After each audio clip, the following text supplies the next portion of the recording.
The Postman is a Kevin Costner directed film starring himself. He plays the postman. He's just a former actor turned sort of drifter with his mule, and he shows up in communities and does Shakespeare for people.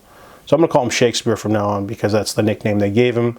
But basically, when Shakespeare is performing Macbeth for some children in a village, they get attacked, or they're not attacked, but they're accosted by General Bethlehem and his militia.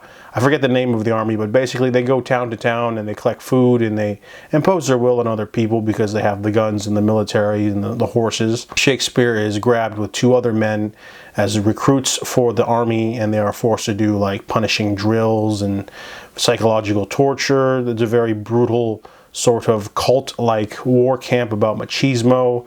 They also talk about pure race, so they're racist. They don't like black people. So you can kind of tell that this General Bethlehem is sort of into the whole Confederate sort of vibe. Also, he's played wonderfully by Will Patton. You know, Will Patton's usually known as like the grandpa in movies or the nice old guy, but this movie gets to pimp and preen around, and it's really great. He's very villainous and cheesy. He probably steals the show. Kevin Costner, this movie is directed by him, but it honestly feels really indulgent because it's like 3 hours long. It's basically a Western of sorts taking place in a post-apocalyptic world. You get the feeling that sometimes you want this just to be a straight-up Civil War film, but the movie has a huge budget of like $80 million. He did all his own stunts on the bridge and on horses. The movie didn't do very well at the box office, but it's just like weird Messiah complex stuff going on. A lot of people, the whole message of hope and stuff. Basically, Shakespeare finds a mail truck and takes a uniform off of a dead man and decides to pretend to be part of a new restructured government, reconnecting communication. However, this sort of spirals out of control because he does get food and lodgings for the night, and even more than that, but also people become inspired by him. They believe him, even if they know or suspect it's a lie. They want to use this, so more postmen start being recruited, and they start clashing with General Bethlehem.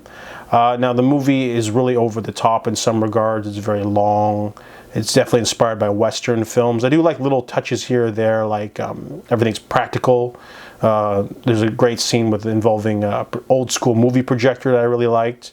The finale is really over the top. There's like a montage at the end. It's really strange, and the movie's message is simple, but it just feels a little clunky and over the top. Patriotism kind of leaves a false sour note in your mouth, just because the movie, I don't know, it felt really strange. It started off pretty good, but then around the halfway mark, we slow down for like interludes and a half-baked romance. You know, just, I do love Kevin Costner, but this movie has the least amount of action. It went on for too long. So overall, it's worth a look if you're into post-apocalyptic films, but I felt it was a little bit too indulgent. So I give The Postman a 3 out of 10.